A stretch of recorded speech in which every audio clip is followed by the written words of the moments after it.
Hello दोस्तों, I hope आप सब लोग बहुत अच्छे होंगे। दोस्तों आज के टॉपिक में हम बात करने वाले हैं क्रैंक बार के बारे में। दोस्तों आप लोगों ने बहुत सारी स्लैब पे क्रैंक बार पिसते हुए देखा होगा और उसका बीबीएस भी निकाला होगा। पर बहुत से बच्चों की हमारे पास कंप्लेंट ये आ रही थी कि हमारे को ऑटोकैड से एक बार निकाल के दिखाइए, जो भी हम उसमें फॉर्मूला लगाते हैं तो हमारा ठीक से नहीं बैठ पाता है, मतलब उसकी जो कटिंग लेंथ है वो प्रॉपर नहीं आ पाती है। तो आज हम ऑटोकैड से देखेंगे कि जो हमारा क्रैंक बार होता है वो किस तरीके से निकाला जाता है, उसकी कटिंग लेंथ कैसे निकाली जाती है। अगर मान लीजिए कहीं पर लेंथ नहीं दी हुई है तो उसको किस तरीके से निकालेंगे। तो चलिए दोस्तों वीडियो को स्टार्ट करते हैं। मैं राहुल कोहली आपका स्वागत करता हूँ रेनफोर्स डिजिटल प्लेटफॉर्म पर। चलिए दोस्तों वीडियो को स्टार्ट करते हैं।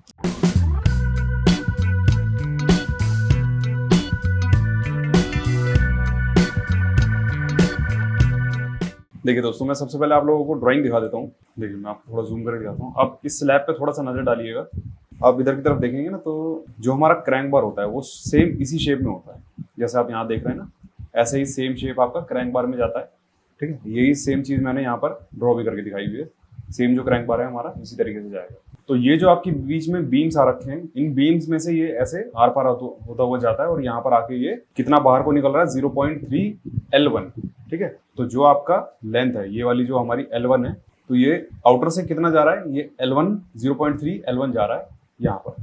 ठीक है, देखिए इस तरफ जो आपका सरिया निकला हुआ था उसको हमने क्या लिया था, 0.3 L1, और जो आपका इस तरफ इस फेस पे निकलेगा जहां पर ये बेंड हो रहा है तो वहां पर कितना लेना है हमें, 0.25 L1। ठीक है, तो मतलब कि अगर मैं यहाँ पर आ रहा हूँ तो इसकी डायमेंशन हमको 0.25 L1 L2 जो भी इधर आपका स्लैब आ रहा है वो लेनी है।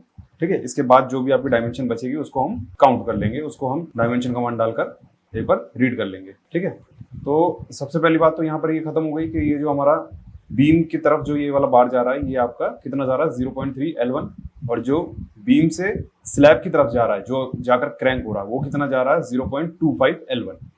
ठीक है, तो अब इसी चीज को दोस्तों हम मेन स्लैब पर जाके देखते हैं। ये हमारी एक स्लैब है। देखिए पूरे स्लैब का यहाँ पर आप लोगों को एक प्लान दिख रहा होगा। ठीक है, ये आपकी पूरी स्लैब है। ठीक है, अब जो क्रैंक बार जा रखे हैं आप यहाँ पर थोड़ा सा ध्यान से देखेंगे ना तो ये आपको क्रैंक बार दिख जाएंगे। देखिए ये जैसे S4 स्लैब है, यहाँ पर भी S4 है, यहाँ पर भी S4 है। तो जो S4 का जो सरिया है वो आपका इस वाली स्लैब में भी जा रहा है और S3 वाली स्लैब में आपका बीम के यहीं पर रुक जा रहा है। ठीक है, तो हमको जो सरिया बिछाना है वो सेम इसी पैटर्न पे बिछेगा जैसे आप यहाँ पर देख रहे हैं। आपका जो ग्रीन वाला बार है ना ये आपका इसी तरीके से आगे आगे बिछता जाएगा, अल्टरनेट बिछेगा। एक बार यहाँ पर क्रैंक होगा और एक बार यहाँ पर क्रैंक होगा। ऐसी सेम चीज आपका ये हॉरिजॉन्टल में यहाँ पर क्रैंक हो रहा है और एक यहाँ पर क्रैंक हो रहा है। ठीक है, इसी तरीके से दोस्तों पूरा जाल बनेगा। अब इसकी मुझे कटिंग लेंथ निकालनी है। ठीक है, आपको ये चीज समझ में आ गई होगी कि अगर मेरे को क्रैंक बार बिछाना है तो सेम इसी पोजीशन पे, मतलब इसी पोजीशन पे मेरे को आगे इसी तरीके से बिछाते जाना है। यहाँ पर भी ऐसे बिछाते जाना है। जहाँ पर भी S4 स्लैब है वो आपका स्लैब ऐसे ही बिछता जाएगा, मतलब कि यहाँ पर ये वाला जो बार जा रहा है वो ऐसे सेम बिछता जाएगा। ठीक है, मैं आपको शो भी कर देता हूँ एक बार। देखिए जैसे ये बार यहाँ पर आया, ऐसे क्रैंक बार एक ऐसे आ रहा है, ऐसे आ रहा है, ऐसे भी आ रहा है, वो ठीक से बन नहीं पा रहा है। पर ये सारी स्लैब जो है वो आपकी इसी तरीके से आ रही है। स्लैब पर जो सरिया बिछ रहा है वो ऐसे ही बिछेगा और जो हॉरिजॉन्टल होगा वो भी ऐसे ही बिछेगा, तभी तो जाकर पूरी स्लैब बनेगी। तो मुझे क्या है ना, सबसे पहले ये डायमेंशन, ये वाला जो हमारे को कटिंग लेंथ दिया हुआ इस क्रैंक बार की मेरे को लेंथ निकालनी है। तो यहाँ से जो वो L1 बोल रहा था, मैं इस वाली स्लैब का जो ये आपका हॉरिजॉन्टल पे डिस्टेंस जो दिया हुआ है जो आपका 7 से लेके 5 तक है, 5 से 7 तक की जो डायमेंशन है वो आपका 1675 और 1425 है। ठीक है, तो ये आपका सेंटर टू सेंटर हो गया। तो इनसे आप ये L1 मान सकते हैं। ठीक है, तो L1 से आपकी दोनों तरफ की लंबाई निकल जाएगी। पर अगर मैं इसको अब ऑटोकैड के थ्रू निकालना चाहूँ, ठीक है, आप वैसे भी निकाल सकते हैं। ये आपका L1 हो जाएगा, इन दोनों को आप प्लस कर दोगे तो वो आपका L1 हो जाएगा। L1 से आप 0.3 इंटू L करके आप निकाल सकते हैं और 0.25 करके L निकाल सकते हैं। बट अगर आप मेरे को पूरा ओवरऑल निकालना है, पूरी ओवरऑल लेंथ निकालनी है, तो मैं लेंथ निकाल कर देखता हूँ।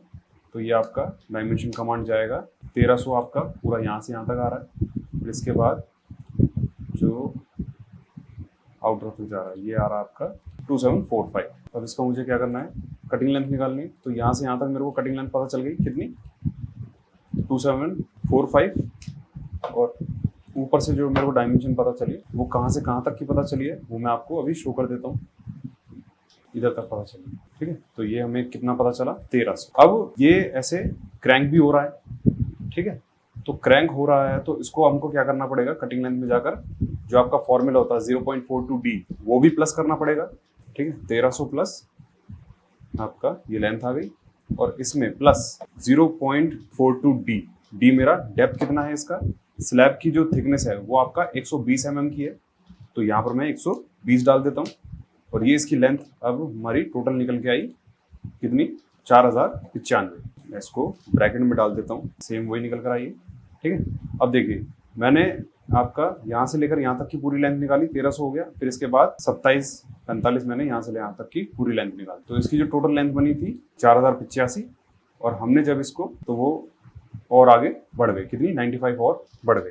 ठीक है, तो ये हमारी टोटल कटिंग लेंथ आ गई, इसको मैं 1000 से डिवाइड कर देता हूँ, तो ये हमारी 4 मीटर 95 के आसपास लेंथ आ गई। ठीक है, ये जो 0.42D फॉर्मूला है दोस्तों, ये आपका आप किसी भी बुक में देख लीजिएगा, कहीं पर भी देख लीजिएगा, ये आपको सेम एज इट इज यही मिलेगा 0.42D। ये क्यों लगाया जाता है, ताकि जब हम क्रैंक बार को मोड़ते हैं तो वो कितना बढ़ जाता है, तो वो कितना बढ़ता है आपका 0.42D बढ़ जाता है। ठीक है, और डी माने डेप्थ, तो यहाँ पर हमारा इस तरीके से निकल गया। ऐसे ही ऊपर वाला भी ऐसे ही निकलेगा, इसको भी मैं आपको निकाल कर दिखा देता हूँ।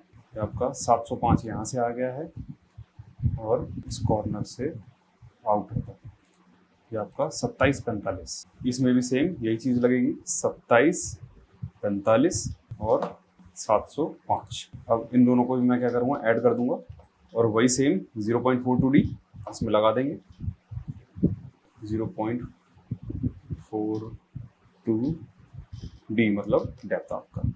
ठीक है, तो ये आपका 3500 की हमारी कटिंग लेंथ आ गई, डिवाइडेड बाय 1000 कर देंगे तो ये हमारी कटिंग लेंथ आ गई। अब जितनी आपकी स्लैब आ रही है या फिर नंबर ऑफ मेंबर निकालने हैं, तो नंबर ऑफ मेंबर आपको बहुत सारी वीडियोस में निकाल के दिखाया हुआ है, आप वो फॉलो कर सकते हैं। ठीक है, आई होप दोस्तों आप लोगों को समझ में आ गया होगा कि किस तरीके से हम अपना क्रैंक बार की जो कटिंग लेंथ है वो निकाल सकते हैं। अगर दोस्तों आप लोगों को इसी तरीके की और क्वालिटी कंटेंट चाहिए तो आप हमारा रीइंफोर्स का एप्लीकेशन डाउनलोड कर सकते हैं, वहां से आप बहुत ही कम मिनिमम प्राइस में अपना लर्निंग स्टार्ट कर सकते हैं। और दोस्तों आपके लिए खास अनाउंसमेंट है, इस दिवाली पर दोस्तों सबसे बड़ा ऑफर आने जा रहा है जो कि हमारा एप्लीकेशन पर होगा। अगर आप लोगों ने एप्लीकेशन डाउनलोड नहीं की हुई है तो आप एप्लीकेशन डाउनलोड कीजिए। सो आई होप दोस्तों आप लोगों को समझ में आ गया होगा कि क्रैंक बार किस तरीके से निकाला जाता है। तो चलिए दोस्तों वीडियो को यहीं पर एंड करते हैं और मिलते हैं नेक्स्ट सेशन में।